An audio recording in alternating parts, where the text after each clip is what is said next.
কবিগুরু রবীন্দ্রনাথ ঠাকুর ছিলেন একজন অগ্রণী বাঙালি কবি, ঔপন্যাসিক, সঙ্গীত স্রষ্টা, নাট্যকার, চিত্রকর, ছোট গল্পকার, প্রাবন্ধিক, অভিনেতা, কণ্ঠশিল্পী ও দার্শনিক।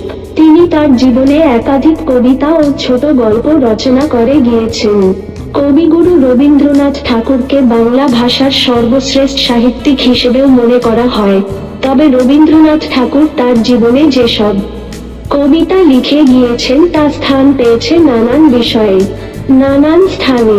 শুধু সামাজিক কবিতায় নয়, মানব জীবনে প্রেম থেকে শুরু করে প্রকৃতি প্রেমী, ঈশ্বর প্রেমী, আধ্যাত্মিক প্রেমী সবকিছু নিয়েই কবি একাধিক কবিতা রচনা করে গিয়েছেন।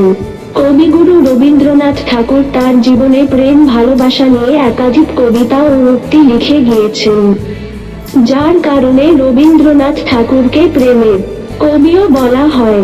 আজ আমরা রবীন্দ্রনাথ ঠাকুরের প্রেমের কবিতা আপনাদের সামনে তুলে ধরছি। তাহলে আর দেরি কিসের, আসুন এক নজরে দেখে নিন রবীন্দ্রনাথ ঠাকুরের প্রেমের কবিতা। প্রেমের আনন্দ থাকে স্বল্পক্ষণ, কিন্তু বেদনা থাকে সারাটি জীবন। মন দিয়ে মন বোঝা যায়, গভীর বিশ্বাস শুধু নীরব প্রাণের কথা টেনে নিয়ে আসে। বিয়ে করলে মানুষকে মেনে নিতে হয়, তখন আর গড়ে নেবার ফাঁক পাওয়া যায় না। নারী দাসী বটে, কিন্তু সেই সঙ্গে নারী রানীও বটে।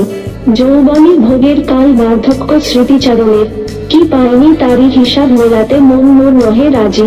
আমরা কথার অধীন, প্রধার অধীন, অসংখ্য প্রবৃত্তির অধীন। সত্য যে কঠিন, কঠিনেরে ভালোবাসিলাম। সে কখনো করে না বঞ্চনা।